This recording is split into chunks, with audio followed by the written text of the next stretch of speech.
Different forms of spiritual practice, meditation, intensive prayer, and positive affirmations improve memory, compassion, and cognition while suppressing stress. Learn some of the scientific research on spirituality and the brain from the expert and co-author of God and the Brain, next on Living Smart.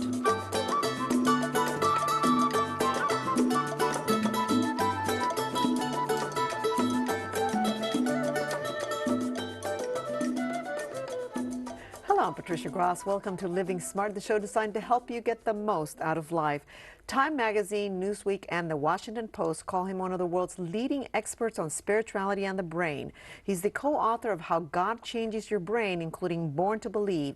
He's part of the adjunct faculty at Loyola Marymount University, developing new communication tools for their executive MBA program, and conducts neurological research with Dr. Andrew Newberg at the Jefferson University Center of Integrative Medicine. His new book, Words Can Change Your Brain, focuses on the neuroscience of conflict resolution. But today we'll talk about how spirituality impacts the brain. Thank you so much for joining us. I'm delighted to be here. World's leading expert on spirituality and the brain. How did you get that title? Well, Andy and I have done the most brain scan research on the widest variety of people engaged in spiritual practices. Nuns, Buddhists, Pentecostals speaking in tongues, even atheists contemplating the nature of God, and a lot of new thought, new age, positive psychology, affirmation type of work as well.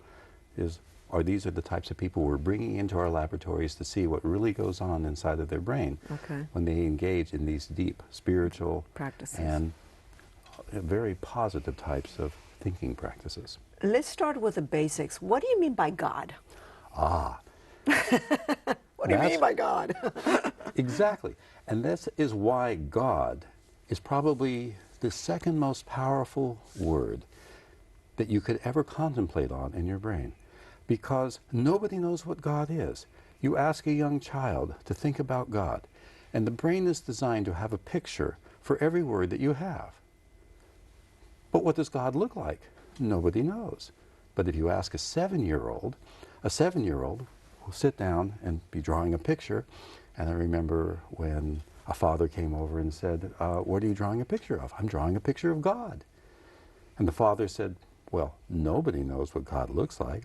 And the little girl said, they will when I finish my picture. Oh, that's wonderful. Yeah. And we actually do research. We ask people to draw pictures of God, whatever pops into their mind. Right. And we can actually look at that picture and tell with enormous accuracy how deeply spiritual or religious that individual is. Interesting. We can tell if they're liberal or conservative. Wow. And we can tell how long they've actually spent contemplating deep spiritual values. Interesting.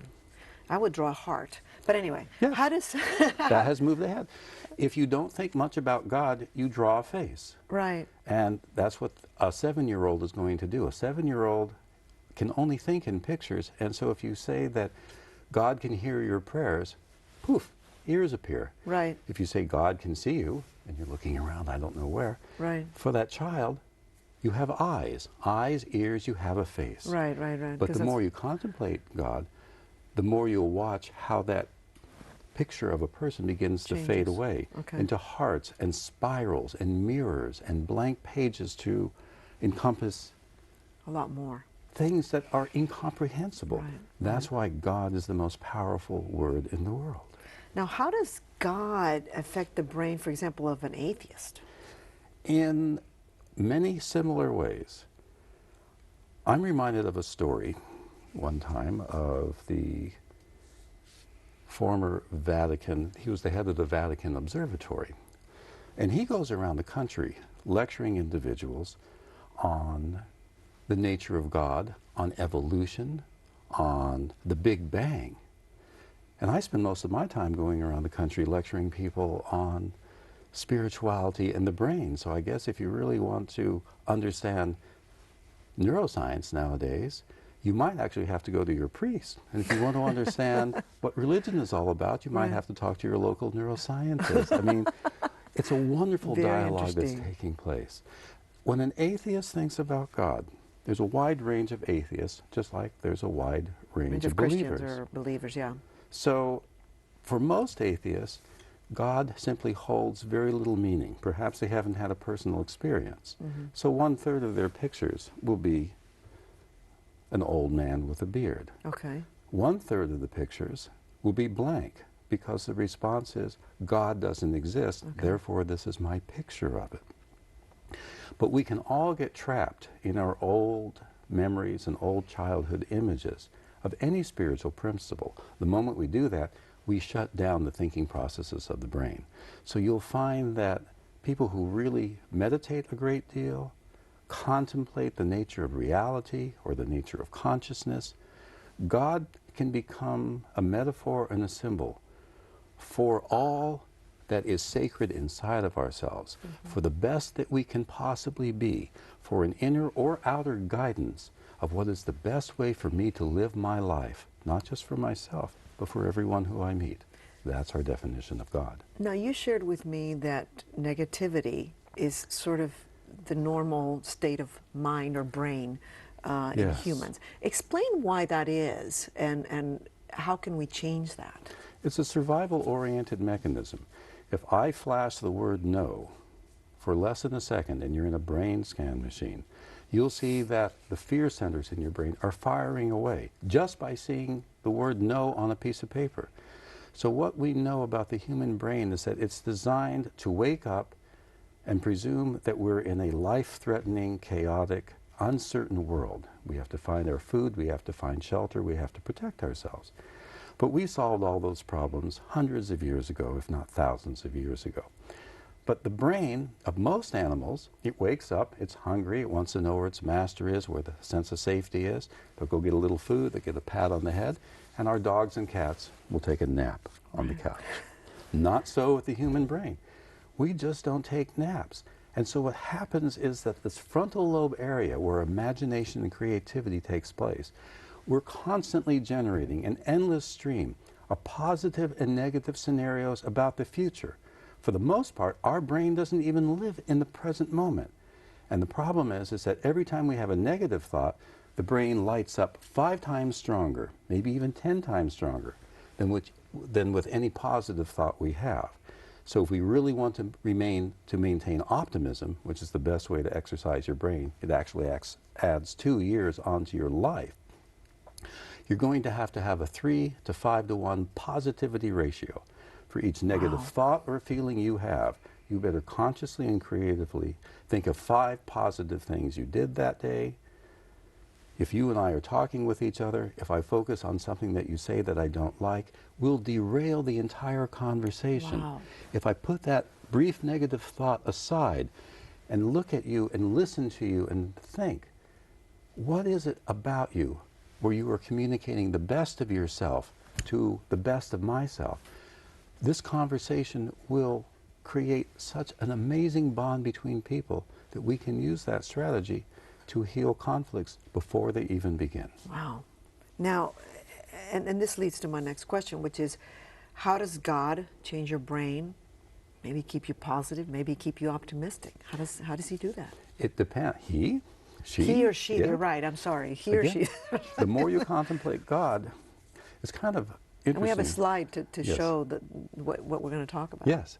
And if the slide is up now, what we're seeing is that the moment you take the notion God or peace or even money and you hold it consciously, you concentrate on that word, you think about it, your frontal lobes begin to light up. And this will happen with any word that has deep, meaningful value for you. Now, we found that with the atheists that we've studied, since God doesn't have much meaning, hardly anything takes place in the brain. But for somebody where God has particular value and meaning, incredible. But for the atheist, God may not have meaning, but peacefulness may be, or compassion, or communication Right. with other individuals to create mutual peace. If you hold that thought or word in your frontal lobes, the message is transmitted through axons back through to all the other parts of your brain. And the other parts of your brain don't make a distinction between inner and outer reality. Okay. So whatever you choose to focus on and concentrate on, the other parts of your brain assume that that's connected to the reality outside. Wow. That's why you have to have affirmations and you have to keep really positive. Now, in your book, Yes. you say that many people, for many people, God becomes neurologically real. Yes. Why is that? And we also have another slide to show that. Yes, and this is the most fascinating thing. The slide that you are seeing now, that one big slide, that happens to be my brain that was conducted while I was meditating on God. And I wasn't able to focus on God because I knew that God wasn't this old man in the sky. But I don't know what God is. I'm a true agnostic in that sense. I know that everybody has a private definition of God. And so what you'll see a red area on one side of my brain and the front part of my brain lighting up, and you'll see a light green area on the other. One part of my brain is getting very activated. The other part is kind of relaxing. This is kind of a form of neural dissonance. And this led us to the notion that it's not a good idea to focus on things you don't believe in. You want to focus on things that you do believe in. But if you look at the center of that picture, of that slide, you'll see that the thalamus, which sits right in the center of your brain, one side is very active and one side is very, very quiet. This is very rare. People who do a lot of meditations and prayer and affirmations, they get this asymmetrical thalamus. Wow. And that's the reality processing part of your brain. It's like it's dealing with your thoughts as if they're actually real. So if you maintain a positive, optimistic attitude about yourself and others and the world, you begin to change the structure of your thalamus by 10%. This is remarkable. This is amazing. It is remarkable. It's more powerful than any drug that's on the market currently. Wow. Just by holding a positive image and thought about yourself or God or the universe or your work or your kids. Wow. Now, you're explaining to me how meditation improves so many things, but does it also improve memory? Yes, it does. So we did a study with people who weren't particularly religious, and we introduced them to a meditation where you go sa, ta, na, ma. And they just did that for 12 minutes a day. And 8 weeks later, we began to see the same changes taking place in the brains of advanced meditators. So it doesn't matter if you're a Buddhist monk, a Franciscan nun, or Joe the carpenter. These types of meditations, and we believe part of it is also that they believed that their memory would improve. We think that was really the core element for making these types of changes in the brain. But it does require a daily practice of focusing on what you value the most, what you want to manifest in your life, what you want to emphasize in the world. Right. You have to focus on positive things. Now, does everybody have like a God neuron or a circuit or a God circuit? Yes. The moment you introduce the word God to a child, the fusiform facial area in the brain will light up. Children's brains can only think in terms of pictures.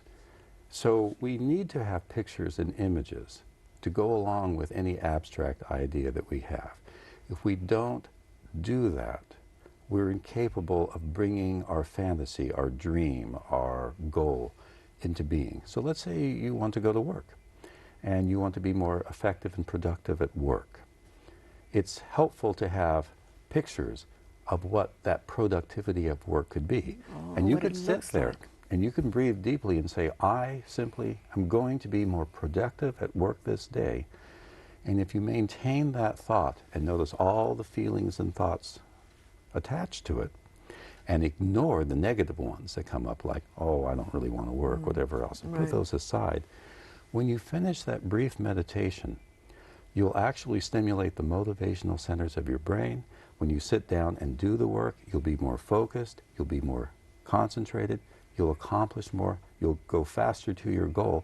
And this is a strategy that's now being taught to Harvard business students, and it's what I teach to our students at Loyola Marymount University. And you say that you have to have sort of a visual, maybe like a vision board is what you're talking about? Actually, I mean, that would help. Actually, yes. That would help, okay. You talked a lot about pictures and kids drawing pictures of God and adults drawing pictures of God. And is there a difference between the two? And if there is a difference, why? Yes. Again, what we found is that the children who were in non-religious communities, they just kept that old man in the sky image in their mind. But children, whether they were in a conservative Lutheran environment, in West Germany, for example, I mean, there's over 50,000 pictures of children's drawings. You can see that as they get older, the pictures become more abstract, more beautiful, more ineffable. Spiritual, it sounds like, Ineffable. right? Spiritual in the sense that it goes beyond the materialistic images of our mind. It becomes ineffable. Spiritual is something that you can't pick up in your hand like a cup. Right. So what is the essence of this cup? What is the coldness of this cup? What is the experience of me tasting this water as it moves down through my body? All of that within a non-theological framework would be called spiritual in the humanistic sense. So spiritual can be used theologically or secularly. It's still a quality that defies words and images. And most of experience does not take place in the words that we speak, in the thoughts that we have, or in the images that we see. Experience is much deeper than that. It's much larger. And this is what we think most people encounter when they start to meditate on God or peace or success or happiness. We find that they go beyond the words themselves, beyond the feelings, beyond the negative thoughts that creep in about it and the fantasies about what it could be. And it brings you into the present moment where you are feeling alive. You can feel yourself sitting in the chair. You can imagine yourself and see yourself actually in the present moment as you speak, as a conversation unfolds. And then you don't have to control it. Right. This is part of our new work. You don't have to speak your mind. You only have to stay present and speak briefly and then listen deeply. And now you're bringing meditation and prayer into the dialogue itself. Okay. Now, you've also spoken about religious leaders when they engage in angry rhetoric and how negative words can impact your brain as well. Share some of that. We find this to be the most dangerous thing in the world. When I first went out to go do research on the fundamentalist community, we actually found that these communities were extraordinarily healthy for the individuals involved. But when you listen to an angry person from the pulpit or an angry person from the political arena, and it's hard to find a non-angry person in the political arena. Is there such thing as no angry politicians? Every negative word you hear, the tone of voice of anger itself, even at that particular moment, I mean, your face frowned up. Yes. The audience who was watching this, you're already tensed up a little bit. Anger wakes you up. It makes you pay attention, but it also destroys the very neurons that control the emotional centers of your brain. So the more you engage in anger, and we're talking about minutes, not hours, the more you can permanently derail the goodness of your purpose. Let's talk about prayer. We have some ways of showing, we have some slides to show how prayer impacts the brain. Yes. Tell me about that. In the slide that you are seeing now, one of the most interesting things to happen is that the longer you engage in intense prayer or meditation, your parietal lobes, which are back here, where the arrows in the slide are pointing, the activity there begins to decrease. Now, the parietal lobes are a very interesting part of our brain. This is where you arbitrarily construct a fantasy notion of who you are, who I am, who we are. This you, I, me part of the brain. Andy likes to refer to it as the orientation center of the brain. We need that. I need to know that I'm sitting in this chair talking to you at this moment for us to have a meaningful conversation. But when you're in meditation, what happens is that the activity in the parietal lobe down, you begin to disappear. There's no more you. All there is the object of your contemplation. And we call that a unity experience, where you and God, or peace, or happiness, or love, or compassion, or integrity become one. And then when you look out on the world, if you're meditating on peace, you see peacefulness everywhere. If you're meditating on fear and anger, if you're meditating on the politician you don't like. Exactly. And we spend more time thinking about the person we Right. don't like than the person that we do like. It's Exactly. a terrible mistake to do. If I could overhaul the political system, I would say, don't pay attention to the person you don't like. Bring out the best quality and emulate the best qualities of the person that fills you with inspiration. And then it doesn't matter if you're a Democrat or a Republican. But the moment you start speaking negatively about one person, my brain, through a process called neuroresonance, is going to mirror the activity in your brain. I'm going to feel your anger and rage. But if you're talking about somebody I like, my anger and rage is going to be directed towards you. In an effective conversation, we have to find common ground. We have to generate an inner state of compassion and kindness, first towards ourselves, always towards the person we're speaking to, even if their beliefs are utterly opposed to your own.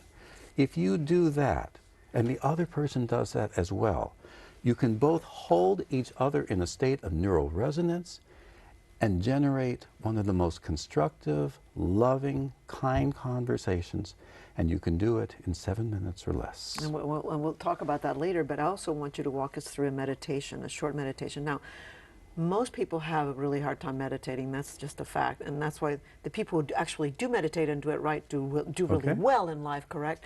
Walk me through a meditation that the audience can also benefit from, a short one. I'm going to share with you a brief quote from a very famous spiritual teacher named Toko Rinpoche.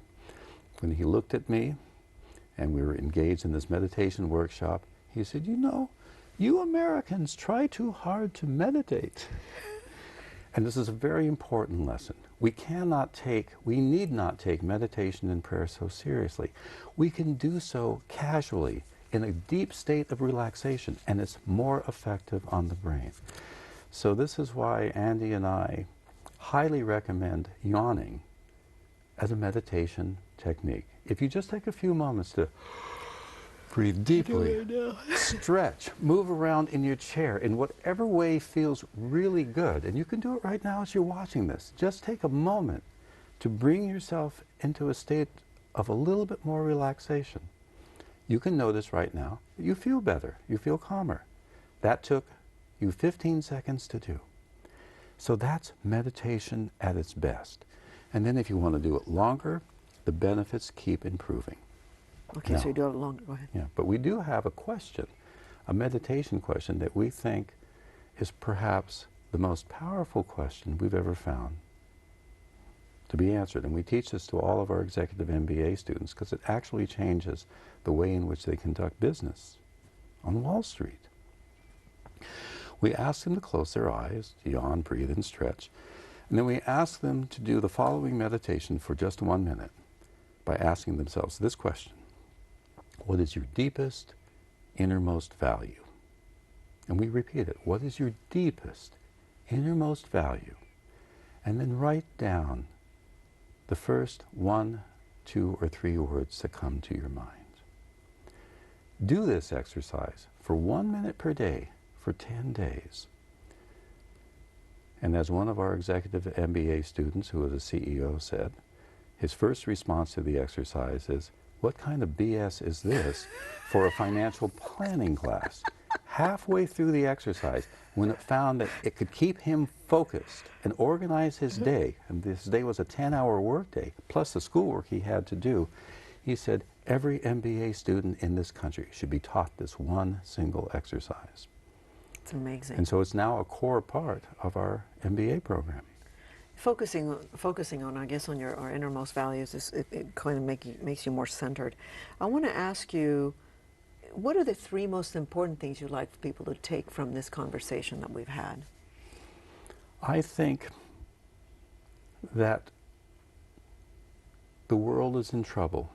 Oh, yes. Because nobody has taught us from the time we were young what the most effective way is to speak to one another. So what our next book is about, Words Can Change Your Brain, we have 12 strategies. That's all we've been able to find with neuroscientific documentation on how you can create the most effective communication with anybody. And it begins with relaxation.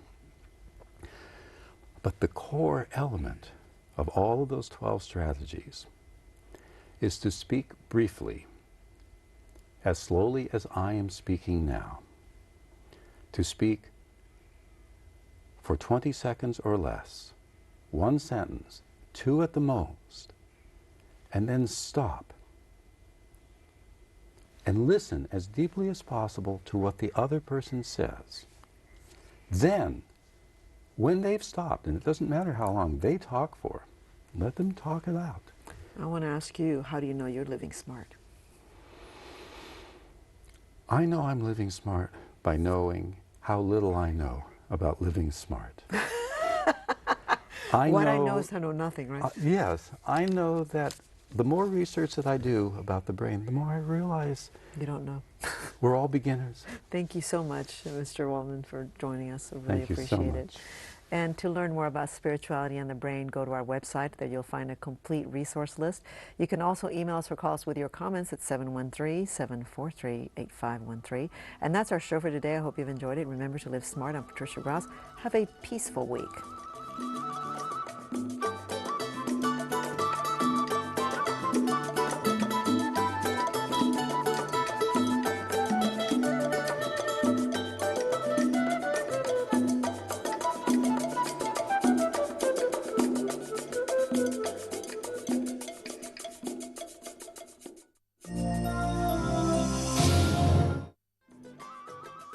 For a transcript of this program, send $6.95 to the address on your screen.